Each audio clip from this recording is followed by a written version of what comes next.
Hello and welcome to session 3. So in session 3, we're still going to look at unit 1. We're now going to look at the other learning outcomes within this module. And hopefully you've had an opportunity to look at learning outcomes 1 and 2, and you've completed those assessments before you're moving on. You don't have to, you can obviously carry on watching. I don't advise it, because if you haven't completed the assignments, you're going to be missing fundamental writing points. So it's really important that you do try and get those essays over to me so I can give you continuous feedback, so we don't disadvantage you as such. Right, let's log in and have a look. So, bear with me, let's bring this down. We're now going to look at devising a scheme of work and being able to plan for inclusive teaching and learning. Now, there are many versions of this. I just want us to be sure that what we understand are the basic fundamental points of inclusive teaching and learning, what you need to demonstrate for inclusive teaching and learning, and then review your paperwork to see if it meets that requirement. So in 3.1, you're going to explain why it's important to create an inclusive teaching and learning environment. 3.2 analyzes how to select inclusive teaching and learning methods. 3.3, explain how to select resources to meet those methods. 3.4, explain how to create an inclusive teaching plan. And 3.5, explain how to provide opportunities for learners to practice their literacy, numeracy, and ICT skills, so their minimum core. Now, you may have done inclusive learning plans as part of your award and education training. And what I would want to say to that is, if you have done this, we are now at level 5 looking for you to expand on those, develop them, show a bit more critical analysis, look at some of the methodology that you've used, justify that methodology in which you've used, and then again, demonstrate that the methodology shows that flexibility of differentiation, so showing how your teaching and plan is flexible. So when we think of a scheme of work or a delivery plan, whatever you want to call it, because they are now taking on many different words, and I have no problems with that, because I think it should reflect your institute. But ultimately, what we're looking for in that delivery plan is that we're looking for very clear and concise methods of delivery. So how many sessions, who's in the group, what are those learning aims, how are you going to achieve those learning aims, etc., etc. So this, what we've got here, is what we would expect to see as a minimum requirement. But again, if you are Ofsteded, you are probably going to want to add lots of other fancy boxes. The only problem that I have with lots of other fancy boxes is it really does detract from the quality of the main curriculum. And it's a bit controversial, because on one hand, we're telling you you need to develop this wonderful inclusive plan, and then Ofsted saying to you, but you must include things like your embedment of functional skills, your British values, your prevent strategies, your safeguarding, your health and safety, your equality and diversity, your information advice and guidance, and environmental impact strategies, and any other critical or digital skills, any other critical thinking stuff that you're meant to add in, personal learning thinking, God knows what else.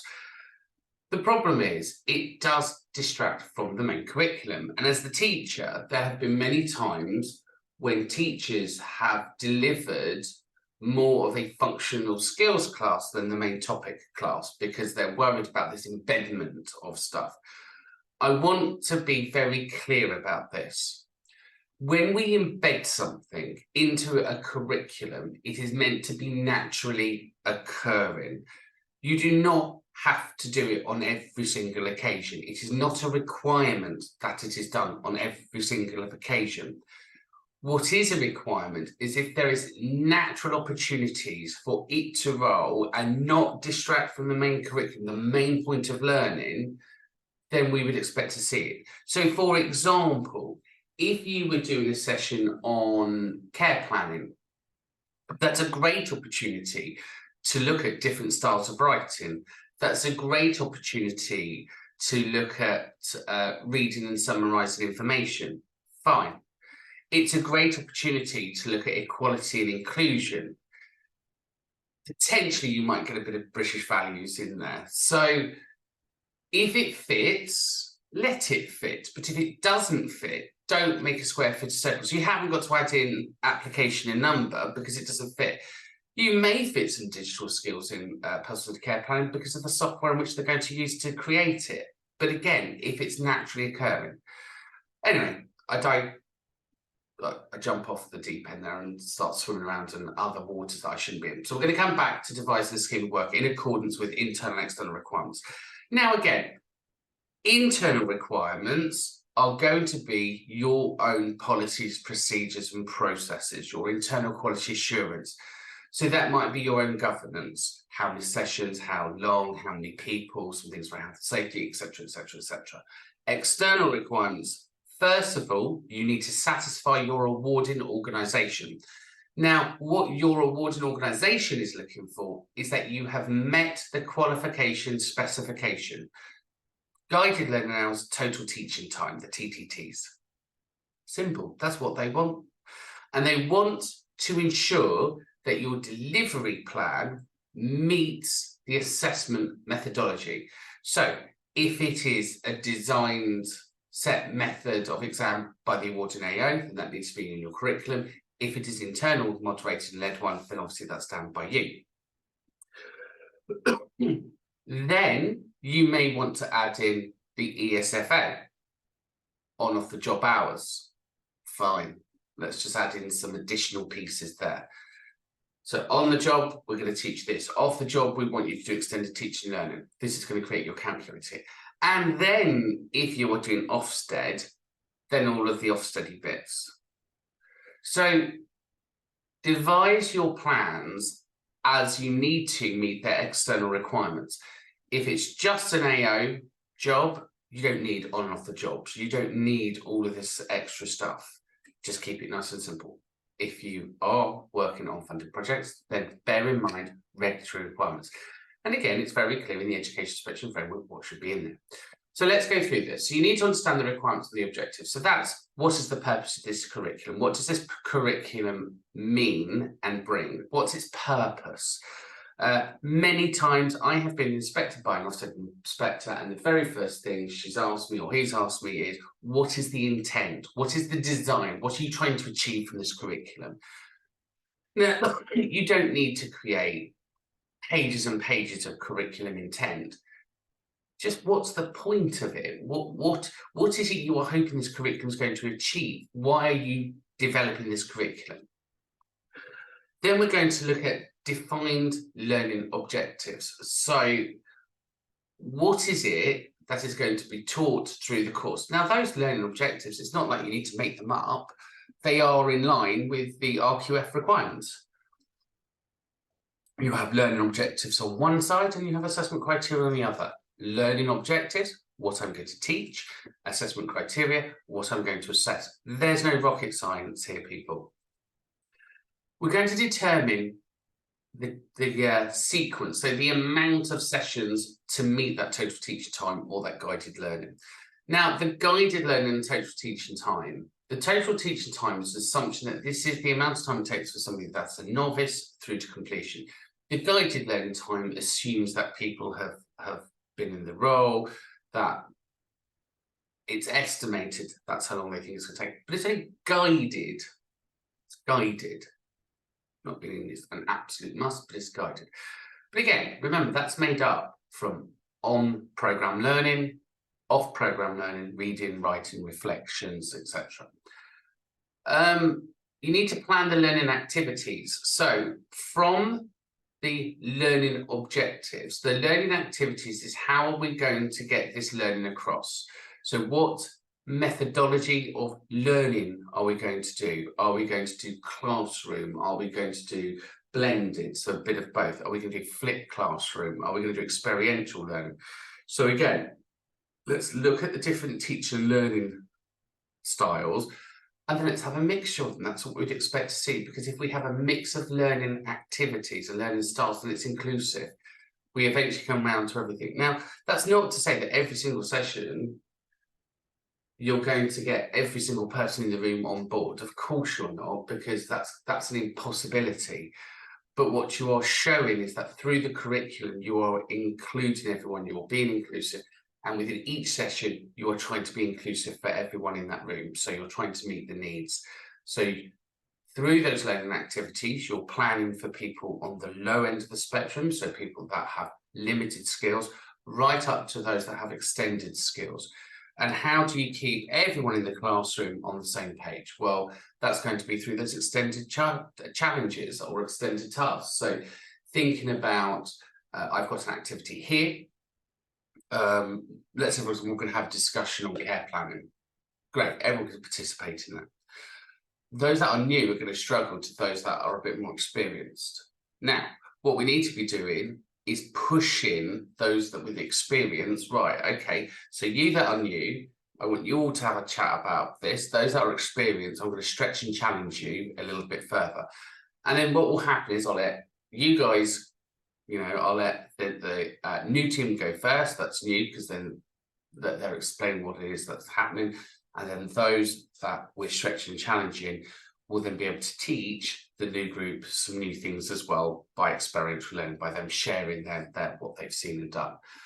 Now, there's a lot of debate over the years about mixing your groups. So if you've got something that's new, something that's experienced, you put something that's experienced in the group of somebody new. And the final research there is no, because ultimately they're not there to teach the group. They're then being delayed. To those that are more advanced should be stretched and challenged to achieve higher. If they're supporting and helping you create the new members of staff opportunities, then technically they're being delayed in their learning, and then this group may feel as well. So ultimately, we're kind of being advised and guided to think about how we do it. Now, that does differ if the curriculum requires some form of teaching and learning within their course, then obviously you can use that as an opportunity to develop others. But ideally, we should have kind of newbies in one part, more experienced in another, allow them to meet the criteria and allow them to exceed the criteria. And then once this group that's new have done their presentation, let this group do their presentation. And then this group will naturally learn by that group, but they haven't been held back by that group. Because we have to allow people the opportunity to excel and not be held back. And by them constantly explaining the same thing, they get frustrated. So when you talk to more experienced learners, one of their key things is, oh God, don't put me in that group. I'm going to, I don't want to keep explaining things, and they're not there to be teachers. So it's a fair enough point. So when we think about those learning activities, think of two activities that you're going to do. Think of those with new skills, those with more advanced skills. Integrated assessment methods. So once you've got the learning activities, again, this isn't difficult because the assessment criteria is defined by the verb. So if it says explain, if it says analyze, if it says identify, we know that that's going to be some kind of theory assessment method. And if it says demonstrate, do, show, then we know that's going to be a performance. So if we've done our Assessors Awards, which I'm assuming we all have on this programme, but if you haven't done your Assessors Award, then I highly recommend that you do that as a bolt-on, because at this point, we should understand the difference between theory and knowledge, theory and practical, and we should understand the verbs. We should understand how there is that differentiation between theory and knowledge. So just be mindful of that. If you are new to assessment methodologies, don't panic. In the reading material, we have got a list of what those different verbs are and how they're met. But again, in the qualification and specification, it is clear. It tells you quite clearly, you can use this method for this, you can use that method for that. But there's no genius really to this. Allocated time, so think about the time of each session. Remember, evidence suggests, now you're more than welcome to research this. I'm absolutely open to discussion on this. Evidence suggests that our brain stops learning after 40 minutes. Evidence suggests our brain stops learning after 40 minutes. So can you tell me why people then put sessions in for 2 hours at a block without a break? Goes against all of the evidence of learning. And actually, there's more evidence coming out now of micro-learning. So even shorter lessons have greater impact. So shorter lessons have greater impact. Now, again, don't take my word for it. Research it. Be confident with it. Because if an Ofsted inspector says to you, why have you got lots of mini sessions? You'll be able to say, because in recent research, it suggests that.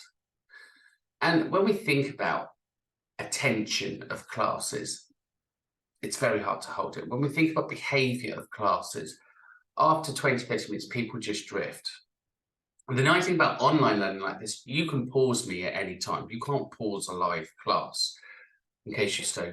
But Steve, your last session was a couple of hours long and you didn't breathe. The difference is with online material, you can control the pace. Equally, if we think about neurodivergent people, so people with dyslexia, autism, ADHD, their mind is so busy that to maintain focus for any long period of time, it's a real struggle, which is why we have the dropouts. So bear in mind that part of our role is to create this micro-learning, smaller blocks, high impact, high delivery, lots of takeaway points, and you're going to get that learning through. If you do long blocks of just online, let's do this, let's do this, blah, blah, blah, blah, blah, it becomes boring. People switch off. It's not highly engaging. Highly motivated learning comes from the energy within the group. And sadly, online learning just doesn't give you that energy. You can try to create it, but it's just not the same as that hands-on practical stuff. So there is an argument, again, face-to-face versus Zoom, but that's why I think a blended learning approach works really well. So for theory, each learning outcome becomes a block of learning rather than each unit. Each block, each learning outcome becomes a block. We then do formative and summative assessing. So after each learning block, we do some kind of assessment. Let's reflect, let's do a group discussion, let's answer these questions. Then at the end of the unit, let's do a summative piece. And if it's a performance unit, let's do some role play. Let's get our bums off the chairs. Let's get our bodies moving. Let's get people truly interacted in the curriculum. So that's where we need to be. And that's for any practical task, anything. So planning your learning activities and planning your assessment methods really is the bit around that inclusion, because you have the flexibility anyway. You don't need reasonable adjustments at this point because you should be applying it by default. So again, what I would be doing is if I knew that I had neurodivergent students in my class, I may say to them, well, okay, look, here's the choice. You can either, excuse me, you can either write about it, talk about it, or role play it. Meet the method that best suits your needs for gathering and collecting evidence, because ultimately, the more we empower the learner to understand assessment methods, the more engaged they're going to be. And I truly flew the moment I understood what an NVQ was and I understood how evidence was collected. So when I did my first NVQ back 1990 something, my matron was like, no, you need to write this, you need to write this, you need to write this. And I just did paste, I mean, 2-3 big binders for a level 2. What were we thinking? And it was painful, really painful, especially for a neurodivergent person such as myself with ADHD and dyslexia. However, when I did my level 3, the penny dropped and I challenged my assessor. I said, well, hang on a minute. It says that I have to demonstrate this. So why am I writing a reflective account? Why can't I just do it? Or why can't I just talk to you about what I do? Why can't I? Who says a reflective account has to be written? Why can't I just verbalize it? And the moment my assessor came back to me, oh, I don't know. I was like, mate, come on. But the moment I gained that confidence, I never stopped. I did my 3, I did my 4, I did my 5, I then did my degree, I then did my master's, because ultimately I realized very quickly that reasonable adjustments, whilst in formal learning, I could apply for them. Informal learning, or kind of in an MVQ vocational learning environment, it's down to the tutor to be flexible. You know, why put all of this constraint on and make it difficult? So at the beginning, when you teach your students, like I always say to my students, I don't care how you get me the evidence. I don't care how you get me the evidence. If you want to record it on your phone, record it on your phone. If you want to do dictaphone, dictaphone. If you want to write it, write it. If you want to type it, type it. What I'm interested in is it valid, authentic, reliable, current, sufficient? Can I prove that was your work, and does your work meet that criteria? And if it does, that's all I want. Now that's inclusion. That's all it is. There's no rocket science to it. It just means for you as the teacher, you just need to be a bit more adaptable. And trust me, it's far easier to mark work when the learner has understood it and you've met their needs. Far easier, because if you try to make a square fit a circle, it doesn't happen. It doesn't happen. So your creativity here, your innovation, your ability to empower learners at the very beginning of their journey is fundamentally the scene setter. It's what's going to drive the curriculum forward. Now, arguably, you're then going to say to me, but Steve, we've got off-qual levels and level descriptors. And in level descriptors, it says there must be an academic style at level 3 and above. And I will go to, yes, you're absolutely right. Even if you verbalise evidence at level 3 and above, you can still say Honey and Mumford suggests that. Shannon and Weaver suggests about sending and receiving communications. The teaching and learning theory looks at plan, collect, judge feedback, or Anne Gravel suggests that. That's still an academic style. I've still referenced an author, and I've referenced a framework and a theory. I just need to be able to talk about it.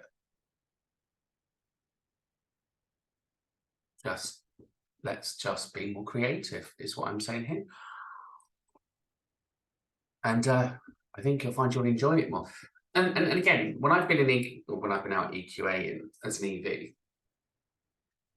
there's nothing more enjoyable when I pick up a portfolio and I see different methodology, because that's what shows inclusion. Brilliant, brilliant. And again, when you create online material, the way that you set it, so again, in Canvas, we can set it where it does a recording, where you can just sit there and tell me your evidence. You can upload a file, or you can type in. But conversely, if your system doesn't allow you to do that because you're using a tighter VLE or platform, you can always record your evidence in Google Drive and submit a URL link to where the evidence is. So just be creative, is what I'm saying, I guess. Allocate those times. Excuse me, I'm still not terribly up. Create those timelines based on each unit, so making sure that you are comfortable. So each unit has the guide to learn hours. The rationale is 1 credit, 10 hours. It's meant to be the same for universities. In universities, it's 1 hour teaching, for 10 hours learning. So again, if universities are doing it, why can't we? The reality is we know that that other time is made up of on-the-job learning those skills, wider reading curriculum, etc. Consider the resources and the support. So what is it you're going to use? How are you going to use it? And then plan for that differentiation and that inclusion. So consider those learning styles and then making sure that you're trying to piece something in for everyone within that session. But the most important thing that you can show is that you regularly review and revise your scheme of work. So it's fundamentally important that that's what you do. So let's go back to student review. Your requirement then for 3.1 is to devise a scheme of work in accordance with internal and external requirements. So you need to upload your scheme of work here. And here's the guidelines for it. So your scheme of work must show, as a minimum, subject content. It must show me a minimum of 12 sessions over 300 hours. So the course, whatever you're going to present as your evidence for this diploma, it must be at least 300 hours and it must be at least 12 sessions. You must show a full range of teaching styles and learning styles and all assessment methods across that full scheme of work. Okay, because what we have to see in assessment is that you are using all of those. You need to present your scheme of work in a clear and concise and organised manner. You must detail the subject and content of the scheme. You must provide the breakdown. So on your scheme of work, you should have a minimum of 12 sessions. You must state how each teaching style is used in different situations. You must describe the learning styles for your sessions. You must outline the assessment methods, and you must ensure that your scheme aligns with the requirements for both Ofsted and the awarding organisation. So that's your coursework there. And ultimately, I will add in another video of looking at a scheme of work, running through it, trying to understand it, and then looking at the content for each box. So we will go into a bit more detail about that. But if you've already got schemes of work, what I suggest you do, just upload them. So if you've already got schemes of work, show me what you've got. Just upload what you've got. Let's not make this difficult. So again, as I said earlier, you can type in, so you can type your answer there. You can upload your file, so you can upload your scheme there, or you can record your evidence there. So again, like I said, I don't care how easy your evidence, just do it. But here, just make sure you upload it. Now, what I will do from the scheme of work that you upload, I can then assess what you're already doing. So it gives me the benchmark of where you're at, because what we need to see at the beginning of the course is your first scheme of work versus your scheme of work at the end of the course. Because what we would like to see is, look, what's the journey travelled through this programme? So as long as your scheme work hits the minimum standards, I can sign off and say, yes, you've done scheme work, well done. That's that standard met. But what we really want to see is, what does your scheme work look like in 6 months' time when you go back to revise it? Because you obviously can't revise your scheme of work now because you've only just written it. And then we can do that comparison piece. So I don't really want you, because again, if you've been teaching and you've already written schemes of work, just upload what you've already got. And if you've never written one, then I will include a video on how to fill in a scheme of work and how to do it. But the rule of thumb is, if there's a box, fill it in. But obviously I'll explain that in more detail in the video. If you've never done scheme of work, we'll obviously talk about that. So let's leave the student view. So design teaching and learning plans to respond to individual goals, needs, and curriculum requirements. So when we look at teaching and learning plans, we're talking about a session plan, a delivery plan, a lesson plan, a block of learning plan, basically. So And that block of learning plan should tie into the scheme of work. So if you've got 12 sessions on your scheme of work, then there should be 12 lesson plans, session plans, delivery plans, whatever you want to call them. And here, within your delivery plan, your session, your actual session plan, that block of learning, we should be identifying the goals of the learners. We should understand the learner, and understand the learners in our room. So what's that group profile look like? How many are in the group? Do I have any with differentiation, reasonable adjustments, neurodivergence? If I've got that differentiation, what activities am I going to do to level them up?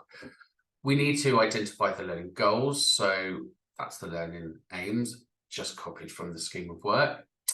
We need to look at the instructions, so the differentiation, so tailoring those materials to meet those diverse learning styles in the room. So looking at those mixed teaching styles and methods there. We need to provide a variety of resources. So again, how are we going to do that? Is it going to be reading? Is it going to be visual? Thinking about your different methodologies there. And then ultimately, always have in your session the plan B. And the plan B is normally, what I tend to have as a plan B, is a group activity. Because if we run short of time, if people run through the stuff a bit quicker, if we end up with a bit of whatever's going on, we can pull out the bag another activity that then says, right, okay, look guys, I've got one more activity, it's group work, I want you to go away, research this, come back and present it. Because it's useful to have that, because with all the best planning in the world, you have no idea how long it's going to take. I've done some sessions which are meant to be 6 hours long and got through it in 4. And then I've done some sessions that's meant to be an hour long and it's taken me 2. So bear in mind that even with the best planning in the world, sometimes we get it wrong. And not necessarily because we got it wrong, because of the class profile, because of the environment, because you've just got... And let's face it, who doesn't love the inquisitive class? Who doesn't love the learners that are asking all the questions? So again, that differentiation, just being prepared, is where you need to be there. Provide those resources. So again, online. So online here, you've got reading material, you've got visual, you've got videos, you've got PowerPoints, you've got self-directive.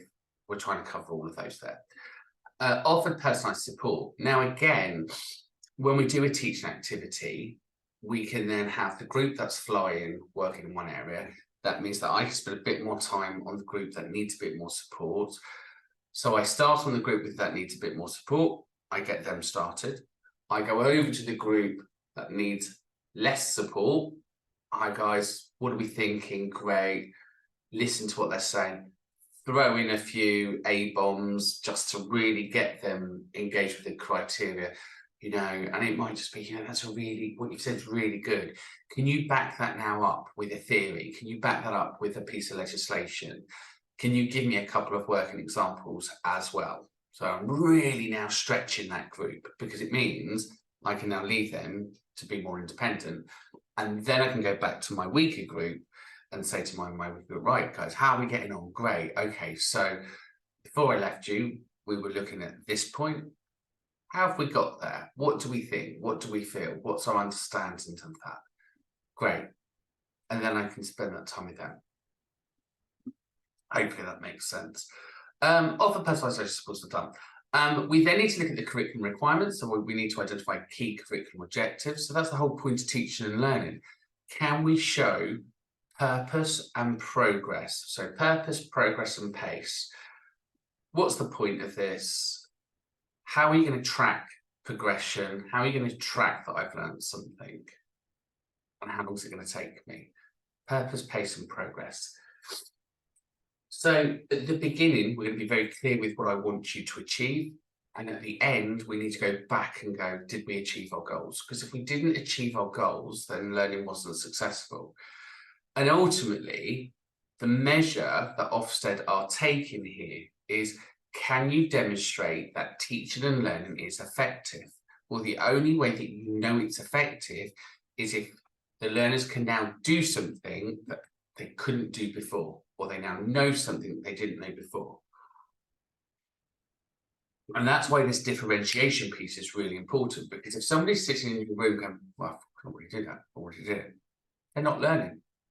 It's as simple as that. They're not learning. They're just there to tick a box. So I will push you to learn something new. That's down to me as the teacher to guide you to be more engaged with the curriculum and to get you to learn something that you probably didn't know. And that might just be a case study. That may be a piece of legislation, but I will push you to find something that you don't know. I'll have a quick discussion with you as a group. Right, so how long have you been in the job? Well, we've been in it for 5 years. Right, so you know it all, right? You know it all. You don't want to sit here and listen to me talking about the health and safety at work at 1974 says. Because they know it, they've done it in the care certificate, they've done it in the level 2s, they've done it as part of the mandatory training. Well, I'm now says, okay, why don't we go online? I want you to find me examples of organisations that have been prosecuted under the Health and Safety at Work Act, and I want you to give me some examples of what they did wrong, what was the punishment, and what you will do differently because of that. Great, now we're extending them beyond the classroom, we're pushing them.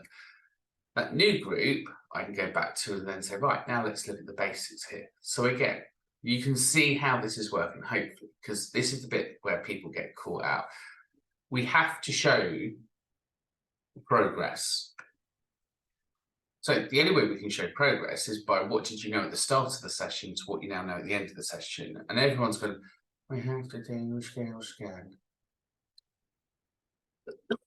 Okay, fine. Skill scans, got you. We're ticking a box, you now know this. We get to the other session, you now know this.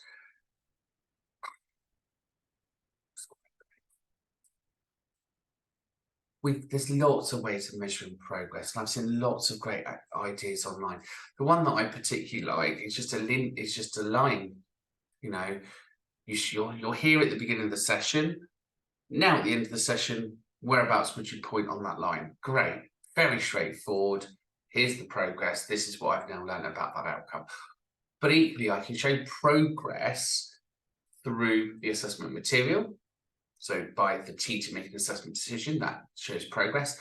Or I can make progress through formative assessment. So I may just ask some moral questions. Right, okay, guys, thanks for doing that present. Thanks for researching health and safety at work. So group 1, what do you now know that you didn't know? Oh, I now know that is my responsibility. Great. So you've learned something. I can tick. Group 2, what do you now know that you didn't know? Oh, I didn't know that actually we can all go to prison because there's this case study. Good. So we've all learned something. And that's the sign of success. We just need to be creative and allow our creativity to flow. And again, there's no rocket science to this. It's just the case of thinking about how you would like to learn something, or how you would like to be pushed and challenged. And if you try to use what was I like when I first started to what am I like now, just think about, he says. There's skills that will develop over time on the program, I promise you. It'll come a lot clearer.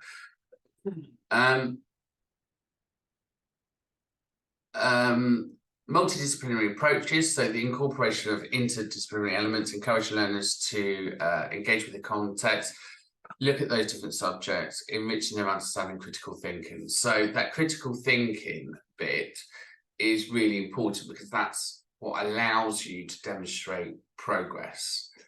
What do you now know that you didn't know? That's a bit around the critical thinking. And it's down to us to facilitate those open questions, those extended questions, those filtered questions that push their knowledge to make it a bit more interesting, because again, sometimes the curriculum can be a bit dry. It can be a bit dry to teach, it can be a bit dry to learn. So how we allow that critical thinking, and it may just be you get a case study and you start off with carer prosecuted £20,000 fines for breach of Health and Safety Work Act. And then what you say to the learners is, right, here's a group task, we've got this, now let's backtrack.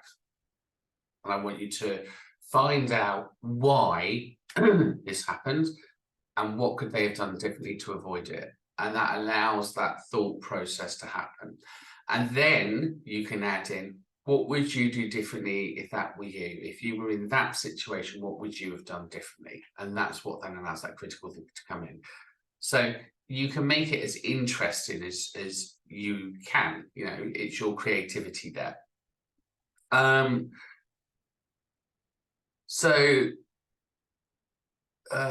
Looking at those order of skills, making sure that you encourage learners to apply, analyse, evaluate, and foster that high order of thinking skills beyond the curriculum requirements.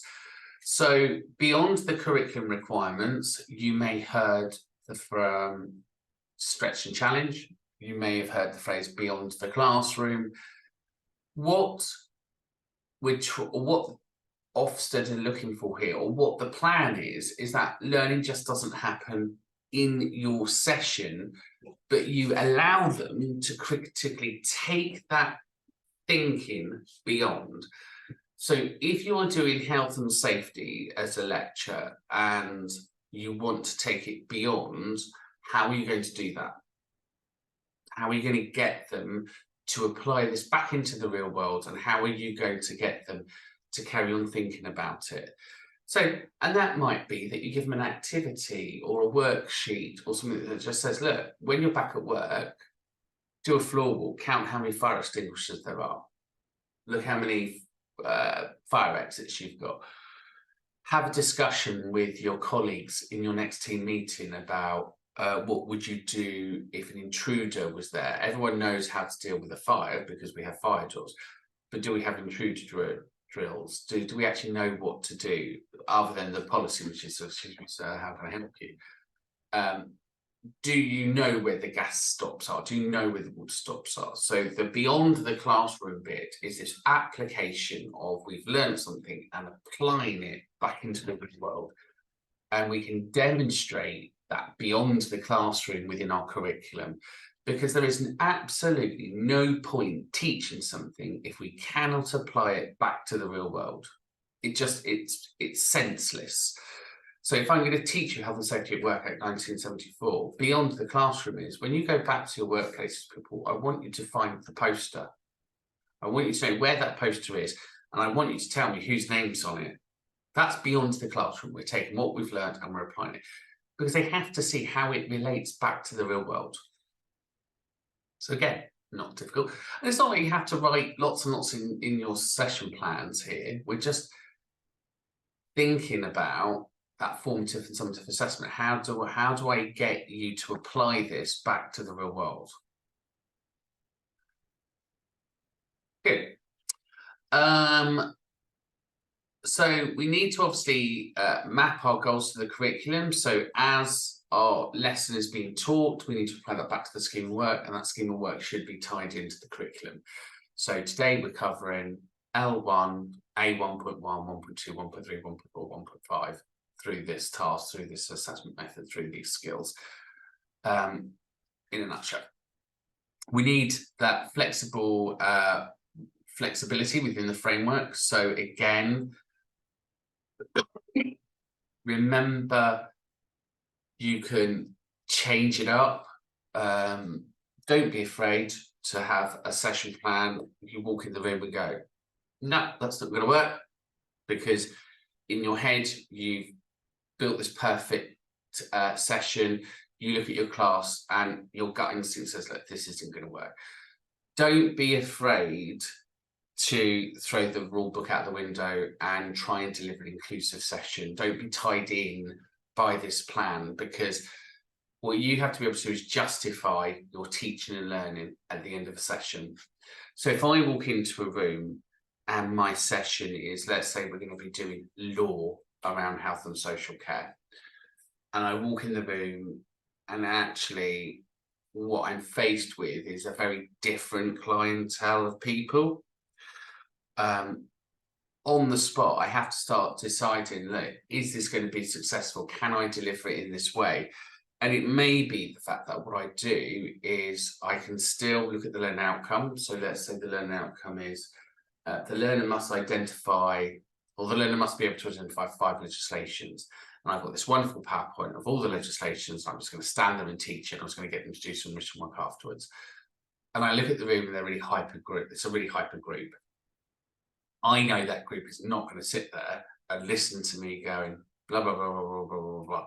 Just know they're not.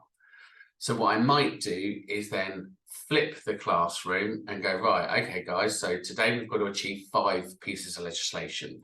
What I'm going to do is I'm going to give you 1 each, and I want you to go away and research. I want you to come back, and then we're going to do presentations, or we're going to talk about it, or whatever it is. So get your phones out. Let's start looking, and then, you know, you can make it as interactive as you want. Right, so give me an example of a time when, or in your workplace, just come back when. So if you have to flip a classroom, flip it, because you delivering it in this static way is just going to come and bite you. You're going to have behavior, you're not going to have progress in learning, and it's not going to deliver that inclusive piece of learning. And the reality is, especially your first couple of sessions, you will have pre-written syllabuses and criteria to the best of your ability and world. You know, you can have as much class profiles as you like. It doesn't really reflect until you go in. There has never been a class in 25, 30 years of me teaching learning that has reflected on a piece of paper what I've got on the day that I've walked in. Never, never. Normally, the ones that I most read have been the most fun, and the ones that I think are going to be the most easy have been the worst. It's just how it rolls. And I'm sure those that have delivered before will probably be thinking the same. So what we have to show, though, if Ofsted were watching us, is that we were prepared, we were planned, we did have our scheme of work, we did have our session plan, but we then made the decision to roll with it or not roll with it. And if we rolled with it because... And if we decide not to roll with it, that's your professional judgment. You're the teacher. You're the one with the industry knowledge. You're the one that's going to inspire this group. Think about, is that task really going to go down well? Because ultimately, your students are assessing you as much as you're assessing them. So the ability to have that flexibility is really important. And some of my best sessions have been organic. They've just kind of rolled out of this car crash of where we've gone, okay, that didn't work very well. But for you as a practitioner and as a reflector, that gives you so much confidence, because I think once you've managed a few car crash sessions, but you've managed to survive it, turn it around, what you tend to hear from the learners is, oh, Miss, that was a great session, I really enjoyed that. And that's because you didn't overthink it. You were acting on this impulse of being a reflective practitioner. You probably allowed the conversations to happen more organically and naturally. And I think sometimes we overplan. And therefore, the requirements from Ofsted wasn't, you must show us detailed plans. It was, you must show us planning for a session. So that planning for a session might be that you had worksheets in a PowerPoint, that you've got kind of just a structure or a flow of what was going to happen. But every time I have seen teachers crumble, it's when they've tried to deliver the perfect session. And I want to assure you the perfect session doesn't exist. The one where you let loose, where you have fun, where you are high energy, they are the best sessions. They're the most memorable. They're the ones where people go away and feel that they've achieved. But you're not compromising the core learning objectives. You know, the aim of today's session was to learn 5 pieces of legislation. Now, I could have delivered that with PowerPoint. And sometimes I say to the class, I look at the class and go, this is a bit of work. I've got my slides there. Look, guys, what we're going to do, we're going to quickly click through this. Click, click, click, click. job done. Now what I want you to do is I want you to go get your phones out, have a chat about this, make some noise, think about what it is you do.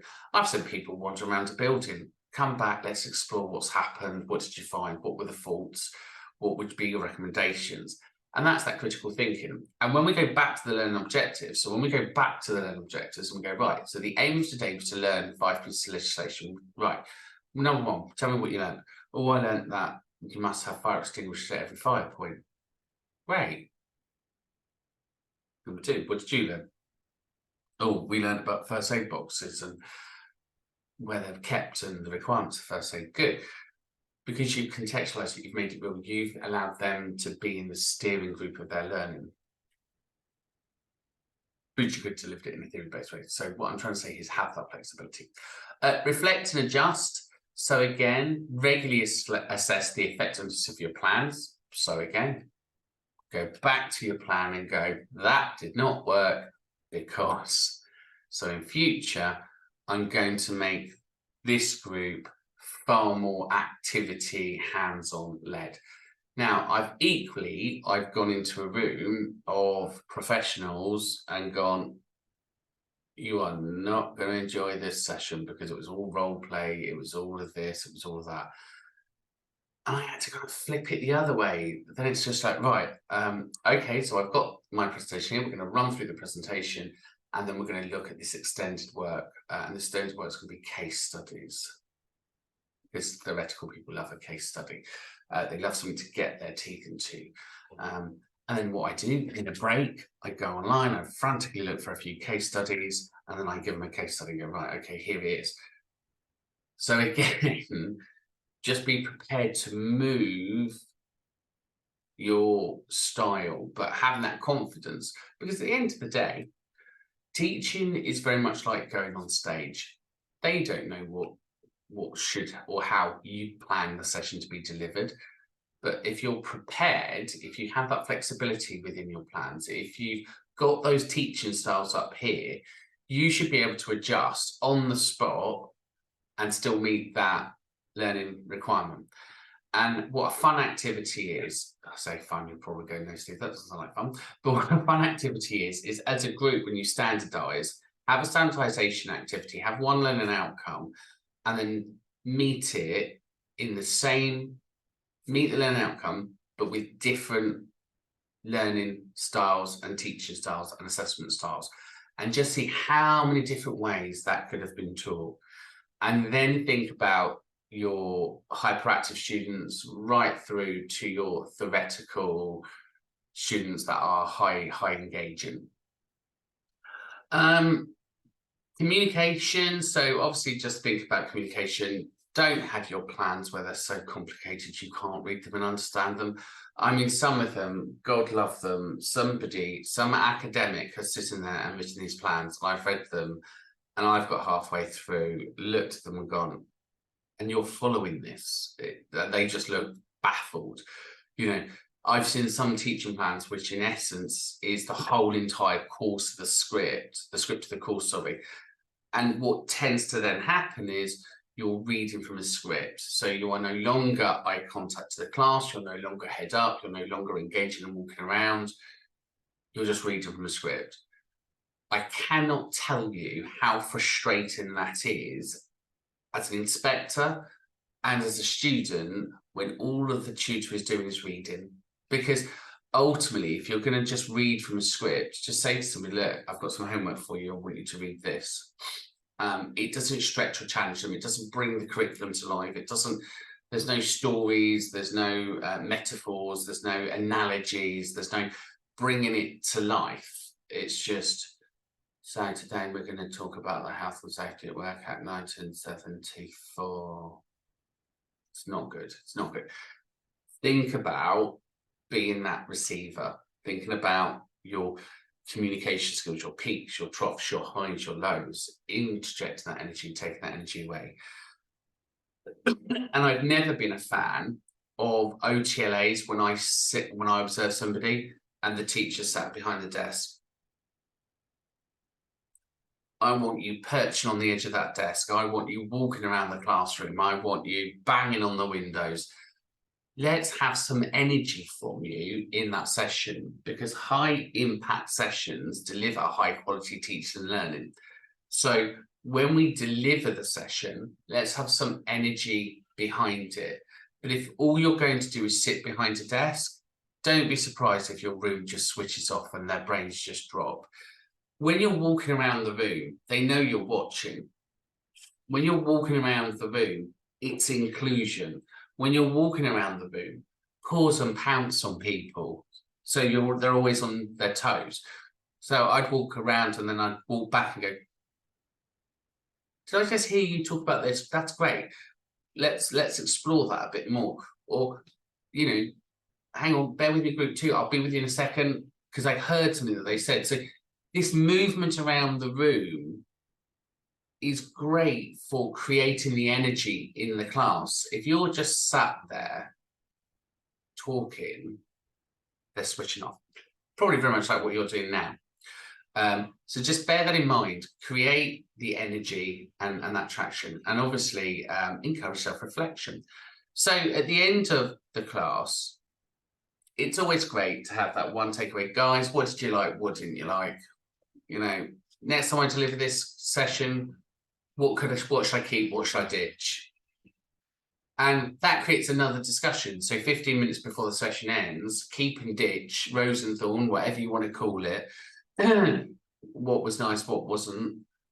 Let's talk about it, because actually that reflection, it kind of empowers the group to say to the group, look, when I deliver this session next time, what worked for you? What didn't work for you? And showing that, writing all over your plan is where you need to be. Because then when you go back to the curriculum, you can adjust it. So that's what we need to be seeing, live written documents. So here, it's going to be no surprise to you that you need to now design your lesson plans. Again, you're going to upload the lesson plans as parts. So if we go to Learner View, you'll start your assignment, and again, you'll upload them. So your lesson plans, session plans, delivery plans, whatever it is, should reflect the scheme of work. So from the scheme of work, design whatever it is. So if you've done health and social care, if you've done health and social, whatever it is, create those plans.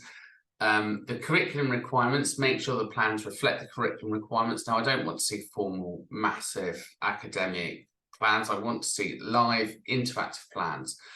And again, what we'll do, we can use those and we'll benchmark them now to how we look at the end. Again, think about that differentiation, think about that flexibility we talked about in there, because when I look at this plan, I'm going to be saying to you, what if that went wrong? How does that meet the small group? How does it meet the basic learner? How does it meet the high achieving learner? What happens if you've got somebody who's neurodivergent in that group? How are you going to manage the challenging behavior one? So the plan should have kind of all of this stuff thought within it. And I should be able to see your plan and feel that that lesson's coming alive in my head. This is only an example around, obviously, design the grade 10 English literature course. That's just an example. It's whatever your course is. So ignore that bit. It is whatever your course is. So whatever your scheme of work is, now you need to show me your teaching plans. And again, I have done videos on how to develop a session plan, so I will add that up into this course in a minute. They are from the olden days. However, producing a scheme of work remains the same, and producing an inclusive lesson plan has remained the same. So I will add those in as well. But for your course, this is what I need. Now, what's important here is that I have those, every time you do an observation of teaching and learning, I need the delivery plan to support the observation of teaching and learning. And again, I don't, you know what, if as I said, if you've got a delivery plan and it hasn't gone well, I don't mind. I don't mind. I'd rather you send me stuff where it's gone all horribly wrong, because when it goes horribly wrong, you have the best learning experiences. Because if it always goes right, how do you know what to do when it goes horribly wrong? So if you have a session and you think that was an absolute car crash, it doesn't necessarily mean you're going to fail the OTLA, because as long as learning was successful, that's what I want to see. And what I want to see is that was your starting point, but actually that's where you ended. And so if you didn't follow your plan, don't worry, as long as you have reflected, so as long as you've done some kind of self-reflection and explained why what you delivered differs from the plan. Because you can say, well, look, Steve, flexibility in the class, I was delivering it, I was observing the class, I could see they were bored out of their head, so I switched it up. I took a risk, I switched it up. Great. Let's have a bit of justification in there. So,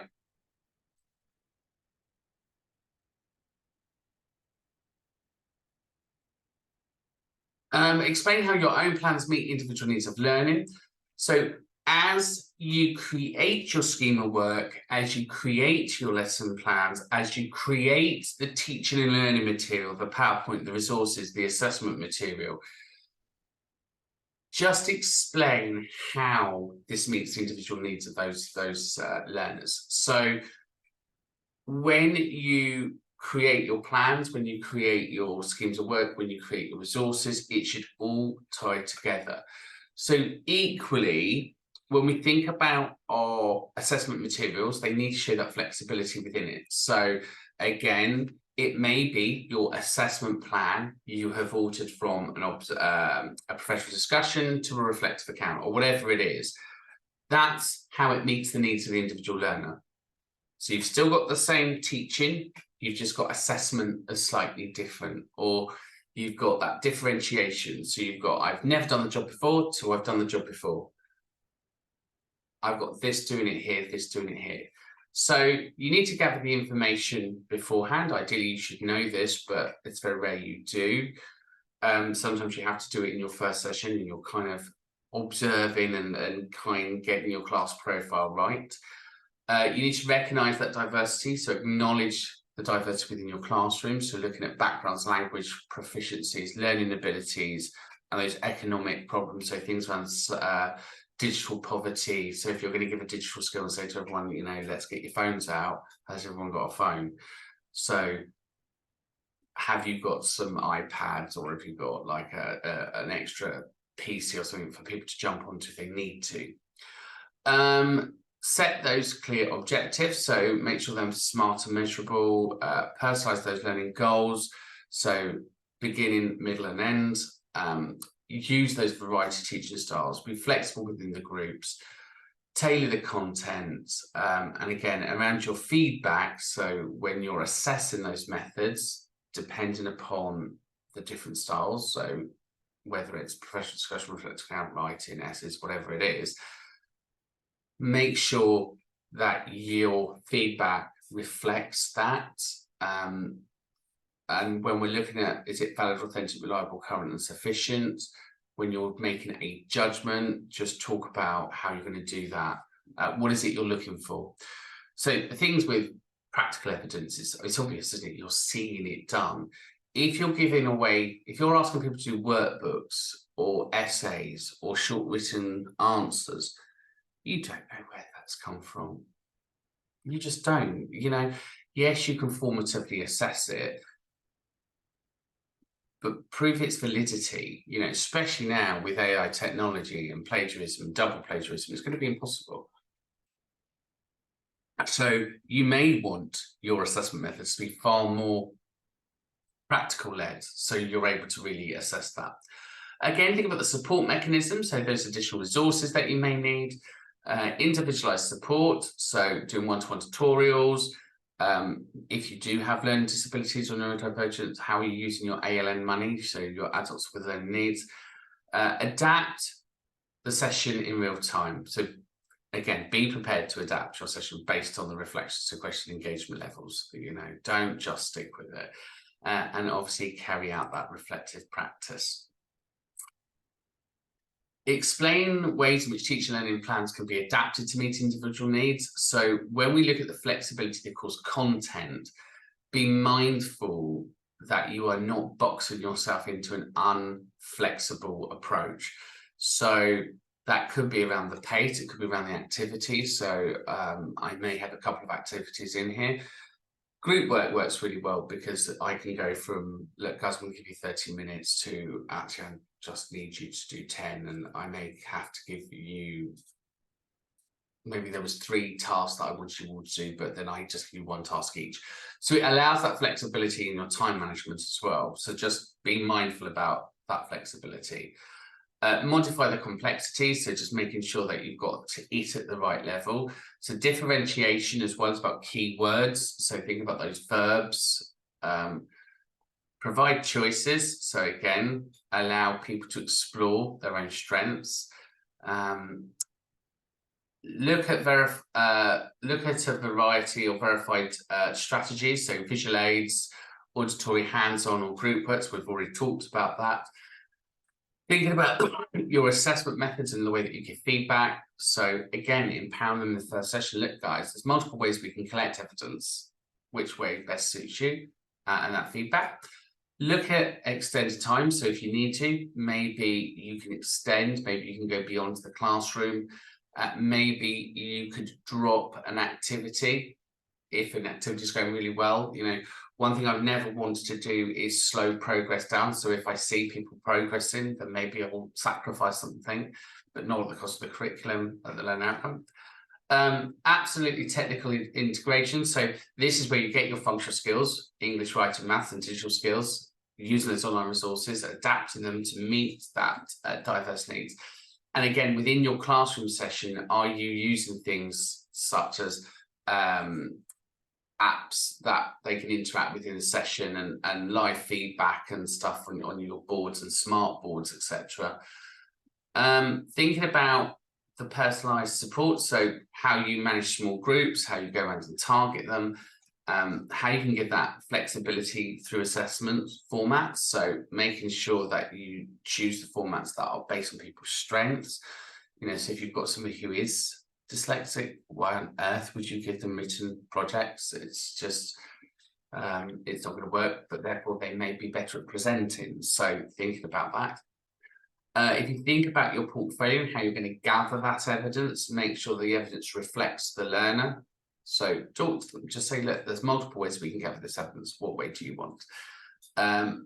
Looking at the responsive materials, so inclusion content, so ensure that the teaching materials reflect the cultural backgrounds. So again, if you're doing health and social care, you may want to think about how you can include diversity, inclusion, equality, and diversity, but again, only when it's relevant. And then reflect and adapt. So again, adjust and real-time adjustment there.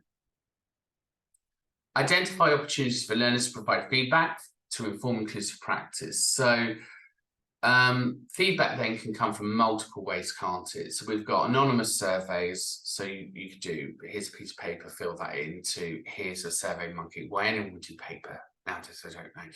You can do it all online. You can have a focused discussion. So at the end of the group, what went well, what didn't go well, what did you enjoy?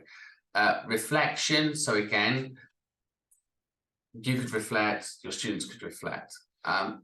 You could do an online discussion. So in here we have online discussion. So what do we learn from today? How can we apply that? That will show it. Looking at confidence one-to-one. So looking at people's experiences, seeing how they've grown. Peer feedback. Within this, you will observe each other because that's part of the requirements. So you'll give each other support. Again, you could do live polls. So a lot of the survey stuff will allow you to do live polls in class. Suggestion boxes, exit surveys, feedback responses, reflective journals, workshops, collaborative brainstorms, and then of course reflections and continual quality improvement process. So there are lots of ways of collecting feedback to adjust your sessions to ensure that it is inclusive. So we are now at the point where we're going to discuss your assignment. So looking then at 3.3 to 3.4, I'm going to check that. we're going to make a short answer meeting individual. Oh yeah, no, because I'm like, where's 3.1 and 3.2? 3.1 is the scheme of work, 3.2 is the learning plans. And there's me going, that doesn't make sense. So 3.1 is your scheme of work. 3.2 are your session plans. 3.3 to 3.5 is a short written assignment. Now, you've already done a short written assignment in L1 and L2. So in here, I want you to explain how your own planning meets individual needs of learners. Remember, this is level 5. So you need to find me a theory, a framework, or a model of working. Explain ways in which teaching and learning can be adapted. So we've done a lot about adapting and reflecting and looking at those diverse needs. And then you need to identify opportunities for learners to provide feedback to inform inclusive practice. So again, that last slide on how we do that. You'll start the assignment. There is no word count for this, but again, it's level 5. We should have an introduction, 50 words, 100 words should cover this per outcome, and then 50 words for a summary. And remember to add your reading list. And then we're going to move on to outcome 4. And we'll do that next week. And that's to be able to create and maintain a safe, inclusive learning environment. So I will upload in here as well how to write or how to fill in a scheme of work and how to fill in a lesson plan. If you've already done it, you don't need to watch those videos. But if you've not done it before, it might be useful to watch them. But I do kind of cover the whole how you embed curriculum and link it all together. It's a bit more holistic. So I'll add that in as well for your perusal. Anyway, thanks for watching. Hopefully that's made a bit of sense for Learning Outcome 3, and I will see you in Learning Outcome 4. Take care. Bye for now, everyone.